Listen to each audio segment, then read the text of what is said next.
ประชาชนเนาะความจุเดะจุเบือนของนอนี่ลดความสามารถเครื่องเดินวัดด้วยตนเองอย่างเส้นนี้ประชาชนเนาะเริ่มความจุเดะวัดนี่นะผมเมื่อสังเราปลาจุเดะเสมอปกยกุ้ยลองเบอร์ลองบางเครื่องเดินวัดเองหรือเก็บกระมูลแต่ละหลังกลางปีทำอิฐปีที่1ปีที่2เก็บกระมูลปีที่3ปีที่4แล้วแม่นเนาะเร่จะมอลเงาะเต็กเงาะนี้แล้วก็สร้างวัด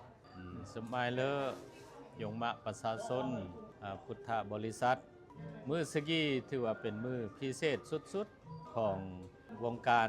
ศาสนาพุทธเดก่อนกำมูเดเป็นมือที่กำมูอิยัตนครหลวงเวียงจันทร์เบือนในตั้งกองพระป่ามหาสามัคคียัดดาวัดศรีสะเกษเมืองจันทบุรีนครหลวงเวียงจันทร์แต่งโมจึงอาการเกิดกองบุญพระป่ามหาสามัคคีในเดือนนี้อย่างนี้มือซึ่งได้ปฏิบัติตามเลาะเสนอเดยงมะประชาชนทางกุ้มบ้านแสนลาดกับเมืองอำนาจการปกครองเมืองขวาแขวงพงศาลีซึ่งได้เบือนเสนอซาเขตอีนี่เมื่อเขตที่นับถือศาสนาพุทธเกินเยอะเงินเดชน้องแย่น้องประปดปล่อยเยอะเขตอีนี่แหละนับถือศาสนาพุทธแล้วอาวัดอาวาอาการบวชจะทำยาเฮียนตามสายเดศาสนาพุทธแต่จุดสุ่มแสนลาดยี่รวม11กุ้งอาครอบครัวเกือบ700กว่าหลังกลางอาพลเมือง3บันปลายก้นจิ้มขึ้นกับ 1,500 ปลายก้นอย่างเส้นนี้เขตอีกีนี่ก็เป็นเขตที่นับถือศาสนาพุทธเหมือนเด็กเราในนี้และเย่ก่อนแฮมเดนี่ผู้ที่อาความหู้ความรักเบื่อเด็กแต่งล่าแต่งการกูดอย่าพักอย่าลัดเรียงหรือว่าภาคธุรกิจเอกชนส่วนตัวแนวเมื่อก็ตามส่วนมากแล้วแม่นน้ำริ่งยอมุนปารมีเดพุทธศาสนามวดเมื่อไอจั่วยายัดดาเมืองดาแขวงเมื่อบังแล้วก็ยายัดดานครหลวงเวียงจันทร์ความผู้ความรักแล้วก็พัฒนาตนเองแล้วกับกายยั่วแยงท้องถิ่นเดตนเองนี้เกิดแนวคิดอยู่พัฒนาและกับกายด้วยสาเหตุนี้เอิ้นว่าศาสนาพุทธนี่เมื่อรุดยุดสำหรับพล่อบุคลากรก็คือปัญญาชนเดชนเผ่าคัมพูอีอย่างเส้นนี้กับกายเลาะมาหมดแล้วแต่งโมจึงเกิดบุญพาป่าในเดือนนี้ยอดเหตุผลดังกล่าวนี้และกุ้มบ้านแสนลาดกี่ก็เมื่ออำนาจการปกครองกับมันรวม11กุ้งเหมือนเรานี่โหยและปลาอาวัดประชาชนนอความจุเดะจุเบือนของนอนี่ลดความสามารถเครื่องเดินวัดด้วยตนเองในเมื่อเมืองกุ้ยแนวนี้แล้วละเมืองพอดีทึกตอนนอยแต่งงอเลยแต่งงอเมืองละเบิ้งพวกรถยกรถดุดนี่ขยายเดินนอเดจาก400ปลายตาเม็ดกลับกลายเป็น4บันปลายตาเม็ดกับเป็นเบื้อนเกือบ2ไร่ปลายกับพอเบื้อนเนาะอย่างเส้นนี้ประชาชนเนาะเริ่มความจุเดะวัดนี่นะผมเมื่อสังเราปลาจุเดะเสมอปกยกุ้ยลองเบอร์ลองบางเครื่องเดินวัดเองหรือเก็บกระมูลแต่ละหลังกลางโดยประชาชนเนาะเห็นดีเห็นพร้อมปีทำอิฐปีที่1ปีที่2เก็บกระมูลปีที่3ปีที่4แล้วแม่นเนาะเร่จะมอลเงาะเต็กเงาะนี้แล้วก็สร้างวัดแล้วก็อาปารมีครูบาเยก่อนสนเผ่ากำหูแน่สนเผ่าเมื่อบังแน่ซึ่งนอยกุ้ยความจุเดะอยู่อาเดยงมะประชาชนนี่ก็ระดมศรัทธายาย่อยรอดกันเองนี่เกือบ5ปีเนาะสร้างวัดนี่พอเบื้องเรื่องระอารามนี่ปลาอากำแพงปลาอากุติปลาอาศาลาปลาอาห้องห้องโนนี่ปลาอาลึงระของอารามนี้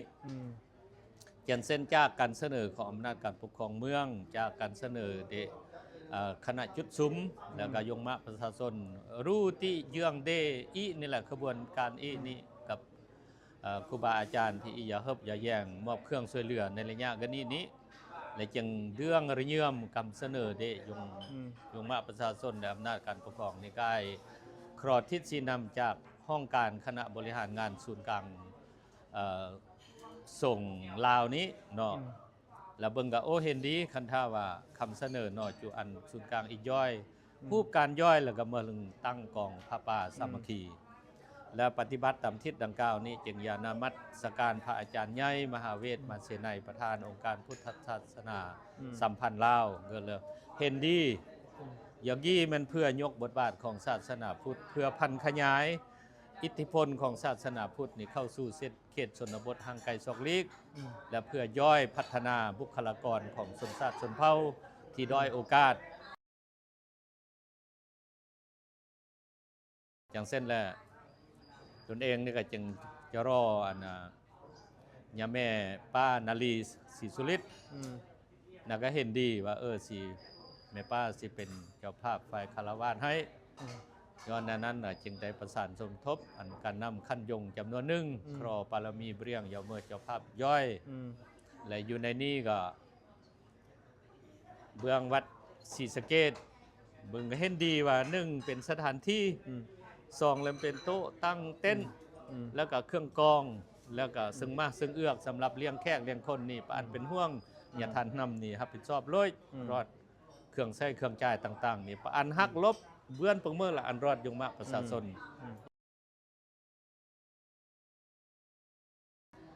ในเมื่อรอดกันนี่แล้วนี่อีกระดมขึ้นจากการโมกินทานสกีในปลาโลดเนาะหรือน้องแขวงอุดมไซน้องแขวงพงศลีน้องเมืองขวาน้องดักกุ้งทั้งนึงอีปลารวมโลดกันนี่แล้วก็เบือนประมาณ300กว่าล้านแล้วเนาะ300กว่าล้านซึ่งและทางเมืองบึงคิดรายละเอียดแล้วรายการโลดละนับแต่กันดูรอดดารึงเยืองรอดกาโร่รอดบานประตูรอดวงกบปองเยี่ยมรอดพญานาคโมต่างๆเนาะอย่างเส้นนี้เรื่องกระมูลกีจิเบือนประเมิกับปลาสรุปเบือนภายหลังที่อย่ามอบเปิดเผยบัญชียัดคุ้มแสนลาดท่านนึงจริงก็จะเนื่องว่าที่หักลบหมดแน่หรือจิเบือนกระมูลเลยมอบอันคณะรับผิดชอบขั้นจุดสุ่มขั้นเมืองขั้นกุ้งนี่บัญชีประเมิและอีดกี้นี่จะเป็นผู้ติดตามการใช้การจ่ายจึงก็แจ้งเรากันนี่ตึมจึงก็แจ้งเรากันนี่ตึมแล้วก็จิเบินสรุปกายอันอพสศูนย์กลางตะกี้นึงแน่นอน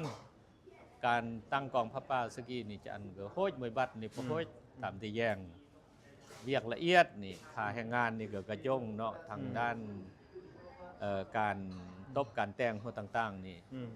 เมทายรูปภาพย้อนคิดใจจูอันเดืองลวดเดืองลายตะกี้เนี่ยเวทนะเดืองลวดเดืองลายกี่ไก่กันรู้กันรับนี่ก็เป็นตัวอันนึงที่ก็จะสามารถศึกษาอุคมทางด้านจิตใจยงมากประชาชนเบือนเนาะเพื่อฟื้นฟูวัฒนธรรมรีดคองอันเลิศเลียเดกุ้งกลางยงมะประชาชนเดโมเนศิลปะอันที่เลิศเลียระเบียบวินัยความสะอาดความเป็นระบบของยงมะประชาชนความตื้นตัวทางด้านระเบียบทางด้านวินัยทางด้านการห้ำการเฮียนทางด้านความสามัคคีทางด้านศิลปะวรรณคดีเครื่องโก้เครื่องวันขั้นตอนต่อย่ออีกจิพยายามสร้างมุ่นในรูปแบบใดหนึ่งจะเป็นต้นการถวายพระพุทธรูปถ้าว่าอาสัทธาครูบาญาทานที่เบิ่งท่าแรงในด้านยี่ก็เกียต่อยอดปังมุ่นยี่แนวเมื่อกับอันก็โหยวัดดกุมบันแสนลาดนี่โหยกุฏิโหยอันศาลาโหยอันห้องอมโหย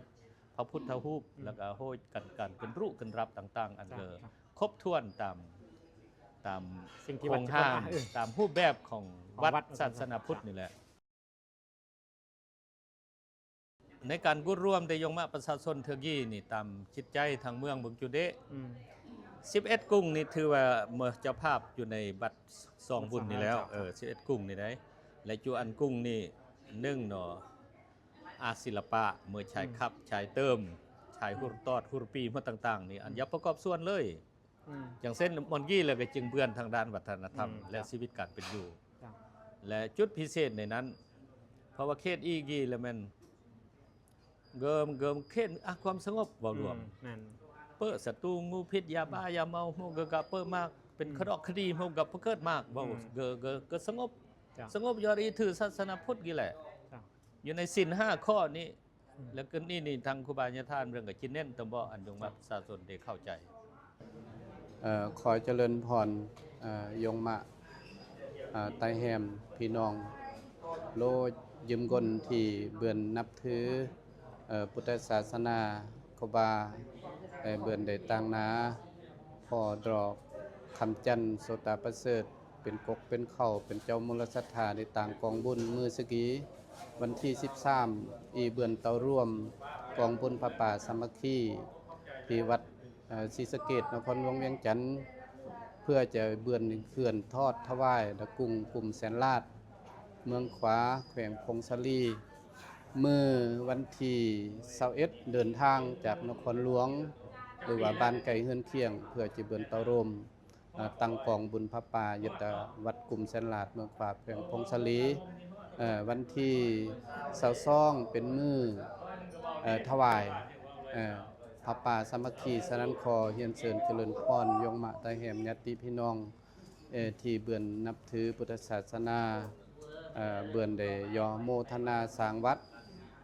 อันสำเร็จเพื่อมอนกราบมอนไว้ของเจกรไตแหมผู้ความเสื้อถือบอนพังพาอาศัยวัดอาศัยว่ามันบอนกราบมอนไว้ฉะนั้นก็ขอเจริญพรแล้วก็เชิญชวนไก่มวลไก่ซื่นครบงานในวันที่21ตอนบัวจะอาการครบงานแสดงศิลปะวรรณคดีแล้วก็วันที่22เป็นมือสรวดตอนสรวดมือวันที่22จะพิธีไหว้พระรับศีลแล้วก็ตักบาตรยาดน้ำถวายกองพระป่าสามัคคีฉะนั้นอาตมาหรือว่าครูบาขอตั้งหน้าพระสงฆ์องค์เนน